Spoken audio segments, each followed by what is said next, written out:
Boa tarde, pessoal. Tudo bem? Estamos retomando aqui hoje o nosso curso online de Direito Processual Penal e nós estamos agora analisando a temática relativa à modificação ou à prorrogação da competência em processo penal. Nós iniciamos essa análise no nosso último encontro. Nós começamos falando sobre a distinção entre a competência absoluta e a competência relativa, ou melhor, né, o vício da incompetência absoluta e o vício da incompetência relativa. Colocamos aí algumas das principais distinções. Falamos sobre os fundamentos que podem levar à prorrogação da competência, né? A necessidade de se evitar decisões conflitantes, a preocupação com a economia processual e também o objetivo de que haja uma uniformidade na análise, no exame e na compreensão dos fatos. E aí nós iniciamos o nosso estudo das causas de modificação de competência falando propriamente da conexão. Vimos que na conexão existe conexão quando nós estamos falando de fatos distintos e poderá haver conexão entre eles quando houver uma vinculação subjetiva. Então, falamos da conexão intersubjetiva do inciso 1º do artigo 76, que poderá se dar por simultaneidade, isto é, quando os fatos acontecerem e forem praticados por pessoas diferentes, mas elas estiverem no mesmo lugar ao mesmo tempo. Haverá conexão intersubjetiva quando houver concurso de agentes, então quando diferentes pessoas, ainda que em tempo e em locais diferentes, elas combinem esforços para a prática de crime, e também na questão da reciprocidade, isto é, quando diversas pessoas, umas contra as outras, praticam simultaneamente crimes, muito semelhante ao requisito da simultaneidade. Falamos também na conexão objetiva e teleológica, isto é, quando um fato está vinculado ao outro, isto é, quando ele é praticado para encobertar um fato ou quando ele é praticado como meio para outro fato, e haverá essa relação objetiva. E, por fim, poderá haver conexão entre fatos distintos quando a prova de um fato interessar à prova de outro. Tá bem? E foi aí que nós encerramos o nosso encontro anterior. No encontro de hoje, a gente prossegue essa análise e inicia falando propriamente de outra hipótese importante que leva à modificação da competência, que é a chamada continência. A conexão diz respeito a fatos diferentes, mas a continência diz respeito a um mesmo fato que deverá levar ao julgamento unitário, ao julgamento conjunto. Então, existe continência por cumulação, e essa acumulação de fatos ou de pessoas, ela vai se dar do modo da conexão da continência por cumulação subjetiva, lá do artigo 77, inciso 1º, quando houver, portanto, cumulação de sujeitos, e aí haverá também a continência por cumulação objetiva, isto é, quando os fatos tiverem sido praticados conjuntamente e fizerem parte de uma determinada unidade. Com relação à continência por cumulação subjetiva, se nós formos dar uma olhada no inciso 1º do artigo 77 do Código de Processo Penal, a gente vai ter que a competência será determinada pela continência quando, inciso 1º, duas ou mais pessoas forem acusadas pela mesma infração. No que isso é diferente do que a gente já tinha falado anteriormente, relativo à conexão intersubjetiva referente ao concurso. Talvez a minha explicação não tenha deixado isso muito claro. Quando nós estamos falando aqui da continência por cumulação subjetiva, nós estamos falando a um fato só que foi praticado por duas ou mais pessoas, isto é, quando nós temos aqui a figura do concurso de agentes, conforme disposto no artigo 29 do Código Penal.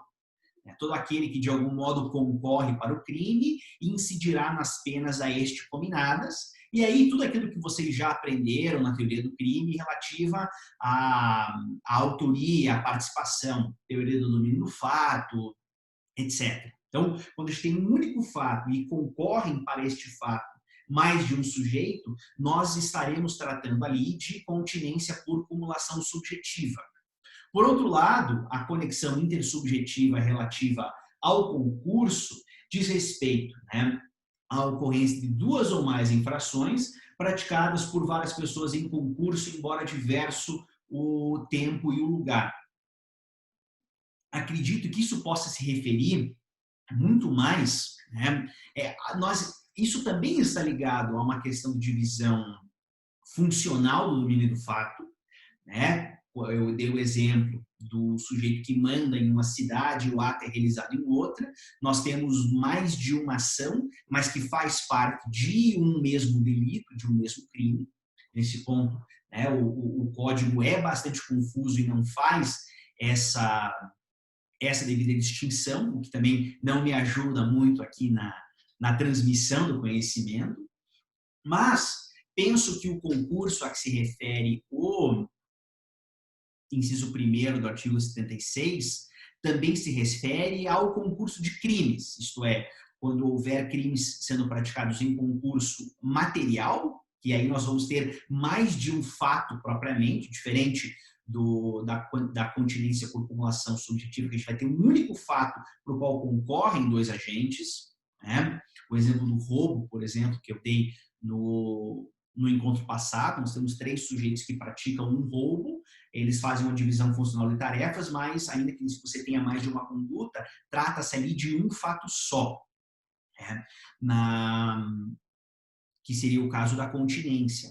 Agora, se você tem um mandante e uma execução que são separadas pelo espaço e pelo tempo, isso é concurso de pessoas, né? Há talvez um único delito, mas você tem mais de uma conduta. Outro exemplo, que foi algo que eu mencionei na aula passada também, é o concurso de delitos na modalidade continuidade delitiva. Nós temos uma separação espaço-temporal entre os fatos e eles são cometidos sucessivamente, de modo que os sucessivos são considerados uma continuidade do primeiro. E aí isso também poderá levar à conexão. Fato é que a consequência prática da distinção entre continência e conexão é muito pequena. Isso é muito mais uma distinção teórica que talvez para essa modalidade não faça tanto sentido. E aí, se nós formos para o inciso 2º do artigo 77, nós teremos lá a chamada continência por cumulação objetiva. E o que diz lá? A competência será determinada por continência quando, no caso de infração cometida, nas condições previstas nos artigos 51, parágrafo 1º, 53, segunda parte e 54 do Código Penal. Aqui isso nos traz de pronto uma grande dificuldade, por quê? Porque o Código de Processo Penal, ainda hoje, 35 anos depois, continua se referindo à parte geral do Código Penal lá de 1940. Quer dizer, apesar da reforma em 84, antes de vocês nascerem, antes de eu nascer, já tinha mudado essa legislação e ninguém se deu o trabalho de atualizar essa parte do Código de Processo Penal ainda, né? Apesar das muitas reformas parciais que o Código de Processo Penal tem sofrido. As reformas parciais de 2008, as reformas parciais de 2011, a reforma parcial que aconteceu agora, na virada do ano, pela lei anticrime, ninguém se deu o trabalho de fazer isso, o que já mostra que a preocupação que muitos autores já tinham com as reformas parciais é pertinente, porque vai transformando o nosso código numa coxa de retalhos. A gente atualiza um monte de coisa, porque precisa ou porque não precisa atualizar, e algumas coisas ficaram aqui esquecidas, como é o caso da competência fixada pela continência, né? E não dá para dizer que isso é algo desimportante para a legislação penal e processual penal, porque na prática nós temos diversos casos cuja competência é fixada de fato por continência. Nós precisamos fazer uma leitura atualizada dos artigos 51, 53, 54 do Código Penal, que hoje se referem aos artigos 70, 73 e 74 do Código Penal. O artigo 70 se refere ao concurso formal de crimes. O que é concurso formal? Só relembrando vocês. Nós temos o concurso formal quando, mediante uma única ação, advém mais de um resultado. Quer dizer, eu efetuo um disparo, o disparo atravessa a minha vítima, acerta outra pessoa e morrem as duas. São dois crimes praticados em concurso formal porque houve uma única ação. Tá? Haverá concurso formal independentemente de eu querer os dois resultados ou não, né? De haver desígnios autônomos. Por exemplo, eu quero matar duas pessoas, eu coloco uma bomba dentro do carro em que estão as duas pessoas. Eu quero matar uma, quero matar outra, mato as duas e pratico uma única ação. Né? São dois homicídios cometidos em concurso formal.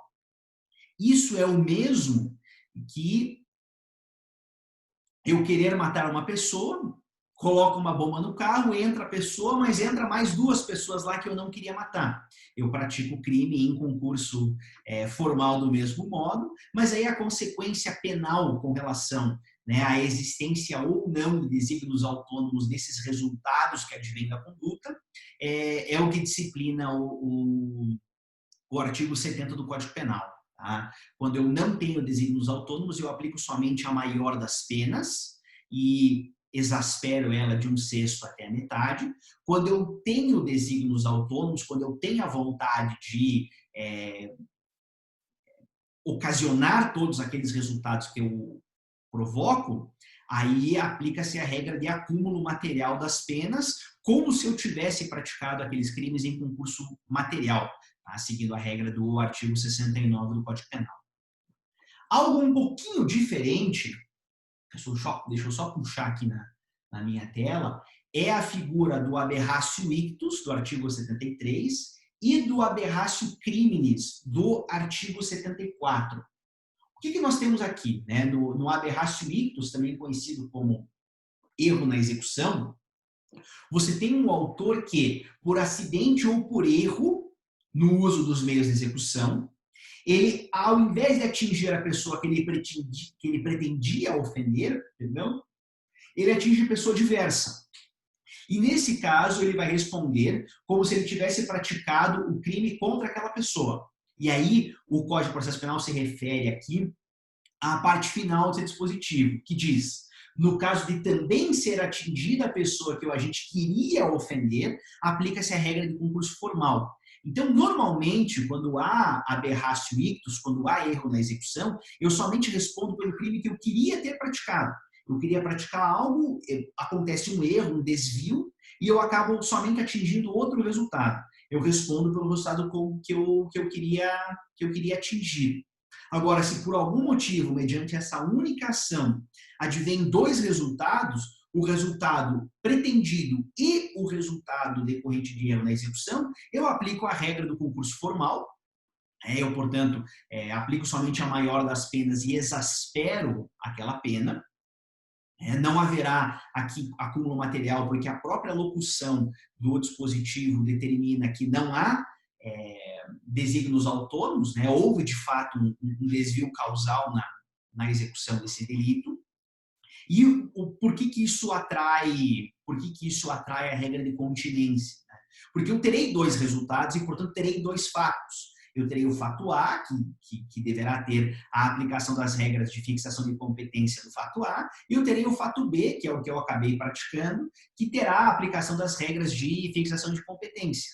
E aí, se por algum motivo não me veio aqui nenhum caso de criatividade que me levaria, né, a dar um exemplo de quando isso aconteceria, mas se por algum motivo o juiz competente para julgar o caso A for diferente do juiz competente para julgar o caso B, esse julgamento deverá ser conjunto, porque haverá continência entre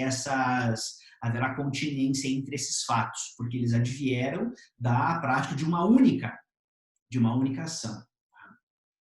No caso do artigo 74, né, aberratio criminis, eu tenho um caso um pouquinho diferente quando, por acidente ou erro na execução do crime, advém um resultado diverso do pretendido. A única questão aqui, né, no 73, eu pratico o tipo penal que eu queria eu queria praticar. O que muda é a pessoa. Então, eu queria matar a pessoa A e mato a pessoa B, por exemplo. Eu queria lesionar a pessoa A e lesiono a pessoa B. Eu queria ofender o patrimônio de A e ofendo o patrimônio de B. Na aberratio criminis, por um desvio na execução, em vez de eu cometer o crime A, eu acabo cometendo outra espécie delitiva. Então, digamos que eu quisesse apenas ofender a integridade física de alguém e eu acabo matando aquela pessoa, né? Eu acabo tendo um aberratio criminis. Então, por erro na execução do crime, vem um resultado diverso do pretendido. Via de regra, eu respondo por culpa se o fato é previsto como crime culposo. Então, eu queria matar alguém, eu queria lesionar alguém, eu acabo matando aquela pessoa. Via de regra, eu respondo por homicídio culposo. Contudo, né, se também ocorre o resultado pretendido, aplica-se a regra do artigo 70. Nesse caso, né, eu queria lesionar, acabo matando, e para matar eu acabo lesionando também. Se não fosse homicídio, eu aplicaria o concurso formal. Agora, nesse caso, eu tenho uma regra específica na parte especial, para o homicídio, que acaba não tornando ele um bom exemplo. Na parte especial, eu tenho o seguinte: eu tenho a conduta da lesão corporal e quando, por algum desvio, algum erro na execução, também vem a ocorrer a morte da vítima que sofre a ofensa à sua integridade física, eu aplico a regra da qualificadora por resultado. Então, eu tenho a lesão corporal qualificada pelo resultado morte, que tem uma pena diferente, mais alta que o homicídio culposo, mas é uma pena mais branda do que a pena combinada ao homicídio doloso. Então, nós temos aí uma figura intermediária que resolveria este problema, né? Eu fico pensando aqui num caso, digamos, em que eu quero subtrair um bem que pertence a um funcionário público, eu quero subtrair um veículo que está sendo conduzido por um servidor público, tá? Então eu quero praticar um furto. Só que, nesse caso, bem, o exemplo não era bom. Pensar em exemplo ao vivo é complicado. Eu estava pensando num exemplo que não daria certo, né? Porque aí o peculato ele se constitui pela posição do autor e não pela posição da vítima. Um crime que se constitui pela posição da vítima pode ser, eventualmente, o crime de desacato à autoridade, né? Eu quero ofender a integridade de determinada pessoa sem saber que ela é servidora pública, e aí, quando eu ofendo aquela pessoa, eu percebo que ela é servidora pública e estou ofendendo ela em razão da função, né? Para além de uma eventual investigação a respeito do elemento subjetivo especial, né? Da intenção específica que constitui o crime de desacato, eu acabo cometendo os dois crimes, né? Eu cometo o crime de injúria, que é um crime contra a pessoa, de competência do juizado especial, e acabo cometendo um crime de desacato, que é um crime contra a administração pública, né? E aí, como eu ofendi dois bens jurídicos distintos, eu acabo podendo ter a reunião entre os feitos. Não é o melhor exemplo do mundo, mas foi o que eu consegui pensar aqui para o nosso encontro, tá bem? Então, nesses três casos, a gente vai ter, né, na competência por cumulação objetiva, uma única conduta da qual resulta dois ou mais resultados. E, portanto, eles estão relacionados entre si por continência, né, pelo fato deles advirem da prática de uma única ação, e não por conexão, que trata de fatos distintos. Mas a consequência prática para nós é algo de importância secundária aqui, tá bem? Porque a conexão e a continência acabam se apresentando de forma muito semelhante uma à outra. Pois bem, agora que nós estabelecemos, né, as duas principais hipóteses de prorrogação ou de modificação de competência, vamos falar um pouquinho sobre os efeitos da conexão e da continência.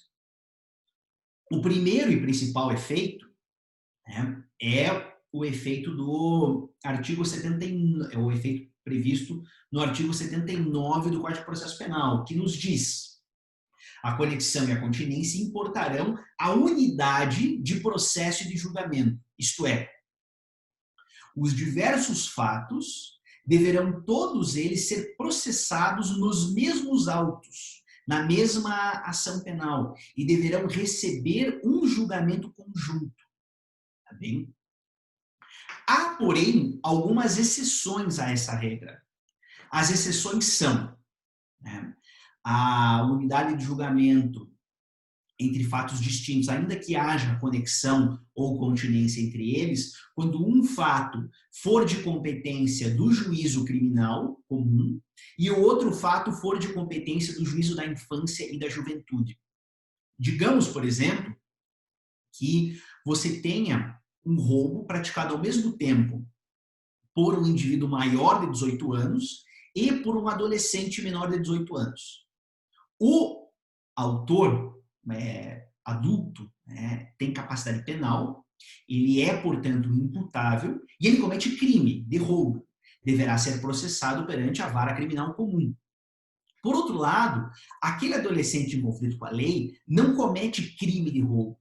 Ele comete um ato infracional que o Estatuto da Criança e do Adolescente estabelece, que deverá ter como sanção não uma pena, mas sim uma medida socioeducativa, que, na verdade, sequer se configura como uma sanção propriamente. É uma medida que não busca retribuir a prática do crime, a prática do ato infracional, mas sim prevenir que outros atos infracionais possam vir a ser praticados. É muito mais uma questão de prevenção especial do ponto de vista positivo e também negativo.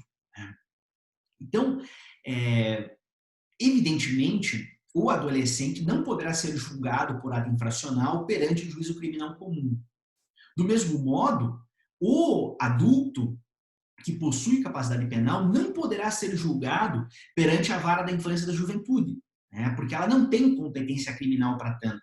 Então, nesse caso, percebe-se, evidentemente, um necessário interesse em separar esse julgamento.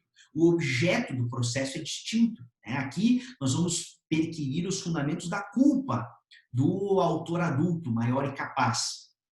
Do outro lado, nós vamos perquirir os fundamentos da vulnerabilidade do adolescente a fim de verificar qual seria a medida socioeducativa mais adequada à prevenção daquele e de outros futuros atos infracionais.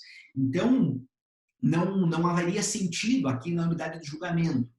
Ainda que os fundamentos da prorrogação da competência continuem presentes, quer dizer, seria bom se nós tivéssemos uma resposta uniforme, pelo menos uma compreensão uniforme daqueles fatos para compreender o que levou aquele adolescente a cometer aquele ato infracional em conjunto com um adulto, e ainda que nós possamos continuar tendo interesse na economia processual, há outro fundamento aqui que é a absoluta distinção entre esses feitos que leva a essa importante separação. Essa faz um pouco mais de sentido e ela está prevista no inciso 2º do artigo 79. O artigo 79 ainda está um pouco defasado, ele fala que a conexão e a continência importarão unidade de julgamento e de processo, exceto no concurso entre a jurisdição comum e a do juízo de menores. Essa é uma nomenclatura defasada, ela é do tempo ainda do Código de Menores. O ECA, em 1990, passou a estabelecer, o Estatuto da Criança e do Adolescente passou a estabelecer um outro regime de análise. Não se fala mais em menor, não se fala mais em todas as medidas estigmatizadoras que eram previstas no Código de Menores, e agora tem uma outra lógica protetiva no juízo da infância e da juventude, nos termos do ECA. Segunda exceção, a exceção da justiça militar, prevista no inciso 1º do artigo 79.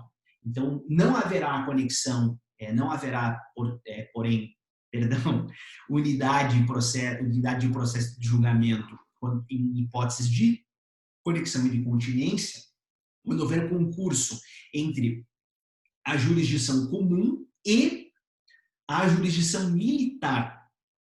Então, diferentemente do que a gente tem visto em outros casos, reparem, isso foi muito discutido e muito divulgado no início do ano passado.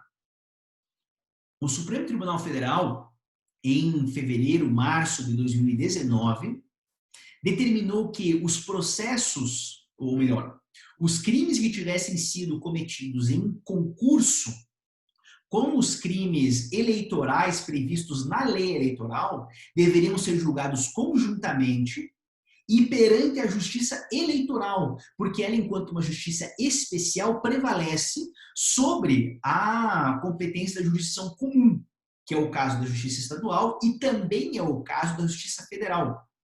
Entre a Justiça Federal e a Justiça Eleitoral, existe uma relação de especialidade, portanto, essa justiça é especial, enquanto a federal é comum. Portanto, havendo conexão entre esses processos, a reunião desses processos deverá acontecer perante a Justiça Eleitoral. Agora, com relação à Justiça Militar, houve uma regra distinta aqui que foi estabelecida. Como a justiça militar, embora ela tenha uma competência criminal bastante específica, né? O objetivo dela é a disciplina das Forças Armadas e, portanto, os crimes todos lá previstos têm um componente disciplinar muito grande, entende-se que a justiça militar, seja ela a justiça militar federal ou a justiça militar estadual, ela julga os membros das Forças Armadas e das polícias militares. Os cidadãos civis não podem, via de regra, serem julgados pela justiça militar. A única exceção da qual nós temos notícia recente foi da intervenção federal que aconteceu no Rio de Janeiro, que ali permitiu-se que, eventualmente, algum cidadão civil que entrasse em conflito com as Forças Armadas viesse a ser julgado pela justiça militar. Também tivemos uma notícia um pouco mais remota, nos tempos da ditadura militar no Brasil, em que a justiça militar julgava as pessoas que violassem a lei dos crimes contra a segurança nacional. Portanto, atos de terrorismo, atos de... me fugiu agora o nome. Atos de... Puxa, eu detesto quando dá branco no vídeo é ainda pior, porque fica um silêncio constrangedor. Em sala de aula, isso pelo menos gera uma certa gravidade no pensamento. Agora, aqui só me gera constrangimento esse branco com silêncio. São os agentes subversivos, né? A prática de atos de subservidade, subservidade não, enfim, os agentes subversivos que visavam subverter a ordem constitucional lá estabelecida nas décadas de 60 e de 70 seriam julgados também perante a justiça militar. E aí que vem, né, importantes advogados como Sobral Pinto, ou aqui no estado do Paraná, o professor René Ariel Dotti, que defendiam jornalistas, estudantes, políticos que eram acusados, né, pela prática de atos subversivos, pela prática de atos que atentavam à ordem constitucional e que eram julgados perante a justiça militar. Tanto é que os principais julgamentos daquela época eram feitos pelo Superior Tribunal Militar, pelo STM, e não pelo STF. O STF tinha uma importância bastante reduzida, porque os grandes casos da época eram julgados perante o STM. Eu tive a oportunidade de ter acesso à biblioteca em São Paulo do professor Arnoldo Valdi, que é a biblioteca do Instituto dos Advogados de São Paulo, que foi o primeiro advogado que conseguiu defender a tese de que poderia ser impetrado um habeas corpus contra atos da justiça militar. Entendia-se que o habeas corpus não caberia perante a justiça militar, somente perante a justiça comum, o que mostra a importância dessa disposição naquele tempo remoto. Né? Os crimes comuns eram julgados perante a justiça comum e os militares perante a justiça militar. A importância disso hoje é reduzida, porque a justiça militar hoje no Brasil somente julga os crimes praticados por membros das Forças Armadas e policiais militares, né? Cada um no âmbito federal, outro no âmbito estadual. Mas essa era uma disposição que tinha toda uma importância à época em que ela foi envisionada. O professor Gustavo Badaró, contudo, levanta um questionamento importante. Quer dizer, primeiro, de pertinência dessa regra, quer dizer, seria válida essa separação entre uma justiça especial e uma justiça comum, e, por outro lado, se essa regra não se referiria a toda e qualquer jurisdição especial, né, como a jurisdição do trabalho e a jurisdição eleitoral. A jurisprudência do STF tem demonstrado que não, né, a competência eleitoral atrai o julgamento dos crimes que seriam de competência da jurisdição comum, mas o mesmo não acontece com relação à justiça militar. O único ponto relevante que eu colocaria aqui para essa regra é que, se houver a morte de um cidadão civil por um policial militar, essa é uma das únicas exceções à competência da justiça militar. Nesse caso, a jurisprudência chegou ao consenso de que, por se tratar de um crime doloso contra a vida, ele deverá ser de competência do tribunal do júri, e aí esse júri ocorrerá perante a jurisdição estadual comum. Então, é o único crime militar, e que seria um crime propriamente militar, porque é praticado por agente militar e está previsto no Código Penal Militar, que não é julgado pela Justiça Militar, ele é julgado pela Justiça Estadual Comum. Mas isso só acontece quando for um crime doloso contra a vida. Se for, eventualmente, um homicídio culposo, não é julgado pelo júri, se for, é julgado pela Justiça Militar. Se for uma lesão corporal de um agente público contra um cidadão civil, ele também será julgado pela Justiça Militar. Né? Em tempos de Blackout Tuesday, Black Lives Matter, George Floyd, todas essas discussões, falar disso é algo bastante pertinente, bastante importante. Então, essas são as duas exceções que estão previstas nos incisos do artigo 79. Contudo, analisando o restante do Código de Processo Penal, a gente encontra outras exceções. Por exemplo, tá? O parágrafo 1º do artigo 79 se refere a uma exceção que ocorre quando você tem um concurso de agentes, né? Você tem o sujeito A e o sujeito B, e durante o curso da instrução, sobrevém para um desses coautores uma doença ou uma deficiência mental que torna ele completamente incapaz de compreender a ilicitude dos fatos. Nesse caso, isso não gera uma inimputabilidade para o sujeito, ele não se torna inimputável, a gente não aplica a regra da absolvição imprópria com a imposição da medida de segurança, porque ao tempo em que ele praticou os fatos, ele era imputável, mas como nós não temos mais um sujeito imputável para submeter a julgamento, o artigo 152 do Código de Processo Penal fala da instauração do incidente de insanidade mental. E aí ele diz que no caso de você verificar a insanidade mental de um sujeito que à época dos fatos era competente, era capaz e que se tornou incapaz para o julgamento, o processo contra ele deve ser suspenso, né? E ele deve ser submetido a tratamento. E aí, se ele se recuperar, ele pode ser julgado, e se ele não se recuperar, aquela persecução penal fica suspensa até que ele venha ao óbito. E aí a morte do agente, ela configura uma causa de extinção da punibilidade. Tá? E aí o que acontece? Se eu tenho dois sujeitos que respondem ao processo, mas um deles tem o processo suspenso porque ele contraiu uma enfermidade mental, o que acontece com o outro? Os dois deveriam estar sendo julgados conjuntamente. Né? Seria uma hipótese aqui de continência por cumulação subjetiva decorrente do concurso de agentes, da coautoria. Pois bem, o parágrafo 1º do artigo 79 diz que cessará em qualquer caso a unidade de processo se, em relação a algum corréu, sobrevier o caso previsto no artigo 152. Então, você desmembra o processo com relação a quem deve ficar suspenso e prossegue com relação aos demais. Tá bem? O parágrafo 2º prevê ainda uma outra hipótese. A unidade do processo não importará a unidade de julgamento se houver algum acusado, algum corréu foragido que não possa ser julgado à revelia. ou então se ocorrer a hipótese do artigo 461. O que acontece aqui? Tá? Se o acusado é foragido, ele não pode ser julgado à revelia se ele não tiver sido regularmente citado.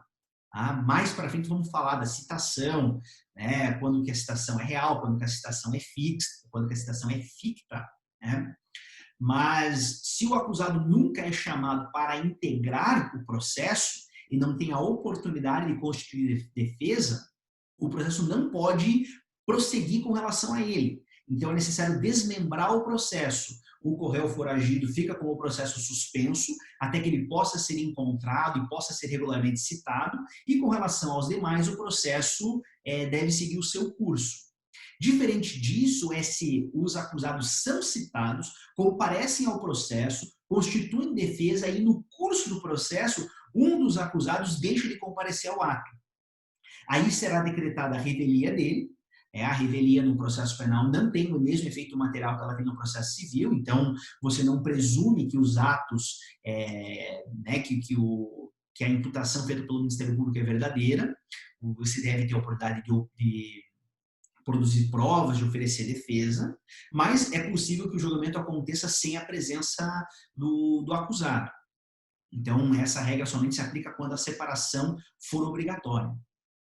E outra hipótese que nós temos aqui encontra-se no artigo subsequente, que é o artigo 80, que diz, né, que o juiz terá a faculdade de separar os processos quando as infrações tiverem sido praticadas em circunstâncias de tempo ou de lugar diferentes.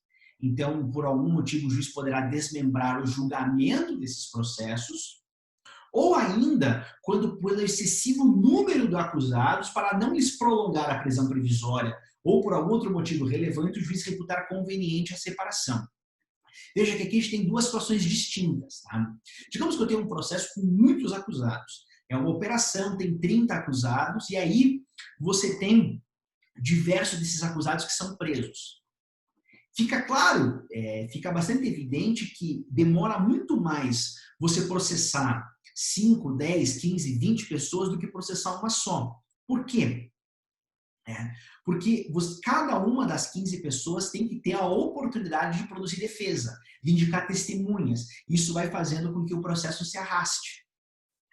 Imagina se eu tiver que ouvir todas as testemunhas defensivas de todos os acusados para que eu possa ter um julgamento. Se eu tiver um acusado preso, isso importará em um prejuízo para o acusado que está preso. Se o processo contra ele tramitar de forma mais célere, ele terá a oportunidade de demonstrar a sua inocência, ser absolvido e ser solto antes, do que se ele tiver que assistir a todo aquele julgamento contra todos os demais acusados.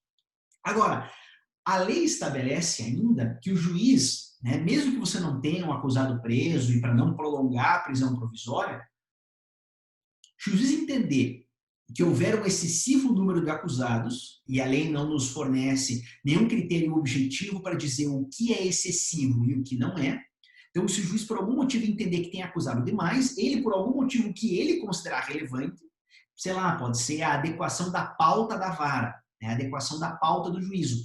O juiz pode determinar o desmembramento do processo. Essa é uma regra bastante perigosa. Percebam, tá? Vamos voltar para o primeiro caso, infrações praticadas em circunstâncias de tempo ou de lugar diferentes.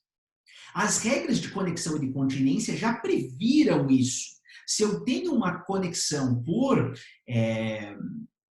uma conexão instrumental, uma conexão probatória entre dois fatos, existe um interesse do julgamento conjunto e o magistrado não pode, por sua vontade, dividir o processo porque ele entende que o processo deve ser dividido. Vejam como essa compartimentalização da produção probatória é potencialmente prejudicial à defesa. Um acusado vai produzir uma prova ali que eventualmente favoreça a todos e só ele vai se aproveitar porque aquela prova só entrou naquele processo. Às vezes o outro acusado não tem conhecimento daquela prova potencialmente absolutória e acaba não requerendo a sua produção em juízo. Então, se os acusados não concordarem com a separação do processo, eu entendo que o processo não deveria ser separado por uma discricionariedade do juízo. Do mesmo modo, vamos pensar na segunda hipótese. São vários acusados, todos eles estão soltos, mas tem um acusado preso. Digamos que o juiz determine de ofício a separação do processo entre o preso e os demais, e faz isso com o fundamento de estar beneficiando o acusado preso. Poderia o acusado preso se insurgir e requerer que o processo contra ele não fosse suspenso? Isso é algo complicado, porque se o processo contra ele não está suspenso, se o processo contra ele, eu falei suspenso, né? Eu quis dizer separado.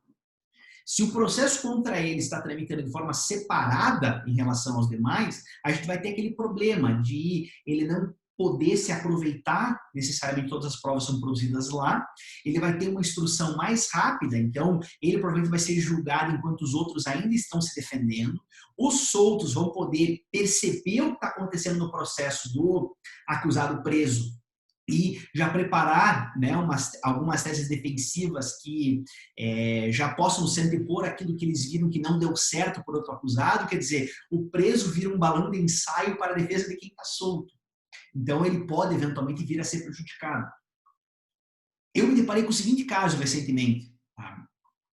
O meu cliente respondia a um processo com vários acusados, as audiências foram marcadas por uma determinada data e a advogada, que era a única advogada constituída em favor de um dos acusados, comunicou ao juiz que ela não poderia comparecer à audiência naquelas datas porque ela estava grávida. E, portanto, haveria uma indicação médica para que ela não comparecesse àqueles atos e, naquele período, ela entraria em licença maternidade e ninguém pode ser obrigado a participar de audiência nessas condições. Requereu, portanto, que todas as audiências para todos os acusados fosse remarcada para outra data futura. O que o juiz fez? Ele disse, olha, diante dessa situação, eu tenho um motivo relevante aqui para separar o processo. E aí, esse cliente que tem uma advogada que não pode comparecer às audiências que já estavam marcadas, vai ter uma redesignação de processo, vai responder o processo sozinho. Se isso é bom para ele ou ruim para ele, eu não tenho como avaliar porque eu não sou advogado desse acusado. Para o meu cliente não fez, a princípio, nenhuma diferença que eu possa vir a demonstrar. Mas, potencialmente, o meu cliente não vai ter acesso a algumas provas que a defesa dele demonstrar, que a defesa dele produzir, se a minha instrução ocorrer antes da instrução dele. E vice-versa, né? Se a instrução dele acabar ocorrendo antes da minha, o que seria improvável na época, mas hoje já não é tanto, por outras questões que não vêm ao caso, ele não poderia ter acesso a provas que nós posteriormente viéssemos a produzir. Então, poderá haver aqui um potencial risco à defesa, mas isso é algo indemonstrável. Então, o ideal é que o magistrado ouça qual é o requerimento da defesa, se a defesa quer, de fato, esse desmembramento ou não. Isso é algo importante. O que a gente tem visto, via de regra, são esses casos muito complexos de operações em que tem vários núcleos e que o Ministério Público decide compartimentalizar a imputação dos fatos, compartimentalizar a prova e fatiar o julgamento. Então, ele oferece uma parte da denúncia aqui, uma parte da denúncia lá, uma parte da denúncia em outro lugar. Eu tenho uma cliente que está sendo acusada de defraudar o Sistema Único de Saúde. Foram oferecidas, na minha última conta, 5 ações penais distintas. Uma ação penal para cada paciente que teria sido potencialmente lesado pela minha cliente nessa operação. Existe claramente uma unidade entre esses processos, mas o Ministério Público decidiu por apresentar uma acusação fatiada de modo a compartimentalizar as provas. Entende-se que esse desmembramento já no oferecimento da denúncia se deu com base na regra do artigo 80. Nós ainda estamos discutindo qual será o efeito disso do processo, mas me gera essas importantes dúvidas. O que acontece quando crimes são cometidos em coautoria e uma parte dos autores são denunciados numa ação penal e uma parte dos autores é denunciada em outra.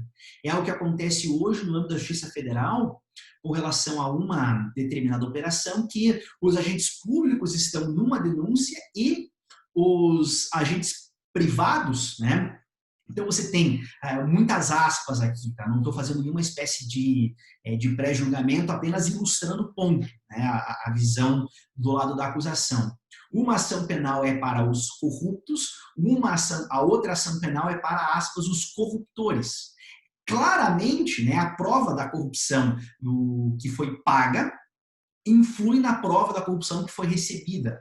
E aí começou a acontecer uma coisa muito esquisita. No processo dos, aspas, corruptos, em que hoje eu atuo na defesa, estão sendo feitas provas de que o pagamento foi feito pelos corruptores e está gerando uma confusão enorme no processo.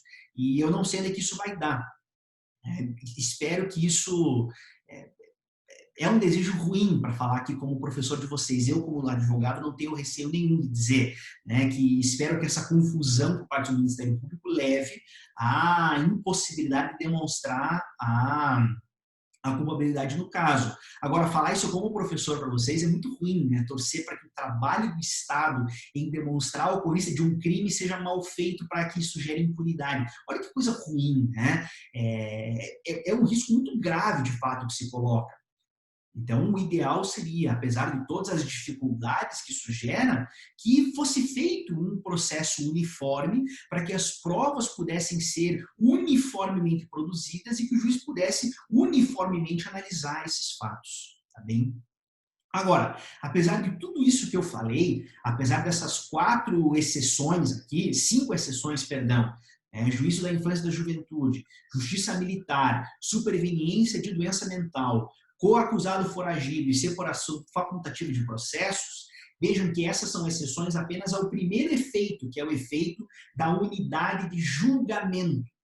O que eu acabei não colocando no plano de vocês, mas é algo que até está implícito em tudo isso que eu estou falando, é que o segundo efeito, né, e um importante efeito da prorrogação, da modificação de competência, aplicando-se as regras de conexão e continência, é que estará alterada, potencialmente, a competência para julgamento daqueles fatos. Quer dizer, se eu aplico regra de conexão, ainda que eu não tenha o processamento conjunto, a exceção estaria realmente, a isso que eu estou falando, estaria no inciso 1º do 2º do artigo 79, eu não vou ter modificação de competência quando nós estivermos falando de infância e juventude e justiça militar, mas nos outros 3 casos, doença mental, foragido e separação facultativa, eu vou continuar tendo a modificação de competência. Então, ainda que o processo não aconteça conjuntamente,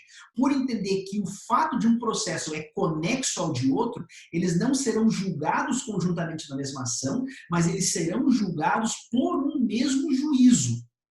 Então, haverá pelo menos alguma uniformidade do julgamento, ainda que não haja uniformidade de processo. O juiz vai ter uma visão do todo, se ele estiver preocupado em fazer essa leitura uniforme do todo, mas, eventualmente, essa compartimentalização prejudicará a visão do todo pelas defesas. Então, a gente vai ter uma... Eu não sei se estou me fazendo claro, né?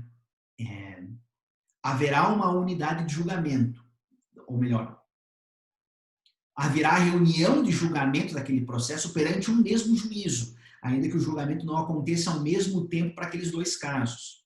Mas aí, voltando a algo que eu estava falando antes, a defesa poderá ter um prejuízo na medida em que ela não consegue ter a mesma visão do todo que o magistrado tem e também que a acusação tem, porque a acusação é uma só e ela vai disparando, né, os seus tiros contra os acusados nos processos de maneira mais ou menos coordenada.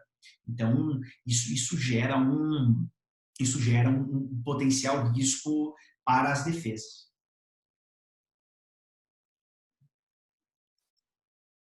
Nós teríamos ainda aqui algumas discussões relativas aos critérios de definição de foro prevalente, desaforamento, incidente de deslocamento de competência para a Justiça Federal, para casos de direitos humanos, eu vou suspender a aula por aqui. Tá? Penso que os critérios de definição do artigo 68 merecem um encontro só, porque a gente verticaliza e não dá uma passada rápida por eles, mas eu indago se até esse ponto nós temos alguma dúvida aqui pelos alunos que nos assistem.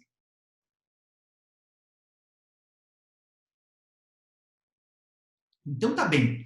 Em não havendo nenhuma dúvida agora nesse momento, eu interrompo essa aula e a gente finaliza o ponto relativo à modificação de competência no nosso próximo encontro, que acontecerá na segunda-feira. Até lá, bom estudo a todos vocês. Um abraço.